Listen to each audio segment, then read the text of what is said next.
हजरत उमर रजी अल्लाह ताला अन्हु एक ऐसे खलीफा थे जो कहते थे अगर दरियाए फुरात के पास कोई कुत्ता भूख से मर जाए तो उसका हिसाब कयामत के दिन उमर को देना होगा। आपके इंसाफ का मामला ये था कि जब आप इस दुनिया से पर्दा कर गए तब एक दूर इलाके का चरवाहा मदीना पहुंचा और चिल्लाते हुए बोला, ऐ लोगों, हजरत उमर का इंतकाल हो चुका है। लोगों ने उनसे पूछा, तुम मदीने से हजारों मील दूरी पर रहते हो, तुम्हें इस हादसे की खबर किसने दी? तब उस चरवाहे ने जवाब दिया, जब तक हजरत उमर जिंदा थे तब तक मेरी भेड़ें जंगल में बेखौफ फिरती थीं। कोई भी दरिंदा उनकी तरफ आंख उठाकर भी नहीं देखता था। लेकिन आज एक भेड़िया मेरी एक भेड़ को उठाकर ले गया और मैंने भेड़िए की हिम्मत से जान लिया था कि अब हजरत उमर इस दुनिया में नहीं रहे।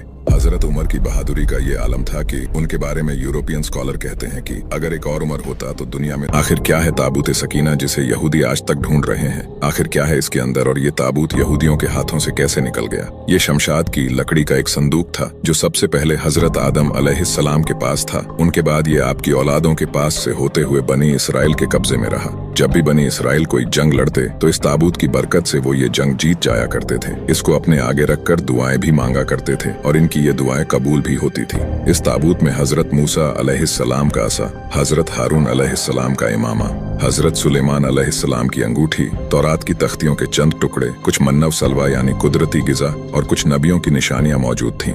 जब बनी इसराइल की सरकसी ज्यादा बढ़ गई और तरह तरह के गुनाहों में शामिल हो गए तो अल्लाह का अजाब इन पर नाजिल हुआ और हैकली सुलेमानी को भी 2 बार तोड़ा गया और ये ताबूत भी गायब कर दिया गया जिसे यहूदी आज तक ढूंढ रहे हैं। और आप ऐसी ही इस्लामिक वीडियोस के लिए हमारे चैनल को सब्सक्राइब। दोस्तों, हजरत जिब्राइल अलैहिस्सलाम को 4 दफा जमीन पर बहुत ही तेजी के साथ आना पड़ा था। लेकिन क्यों? पहली मर्तबा जब हजरत इब्राहिम अलैहिस्सलाम को नमरूद ने आग में डलवाया था तब हजरत जिब्राइल अलैहिस्सलाम अर्शे इलाही के नीचे थे। उन्हें फौरन अल्लाह की तरफ से हुक्म हुआ कि मेरे खलील के पास पहुंचो। उसी वक्त आप वहां पर पहुंचे और इब्राहिम अलैहिस्सलाम को तुरंत महफूज किया।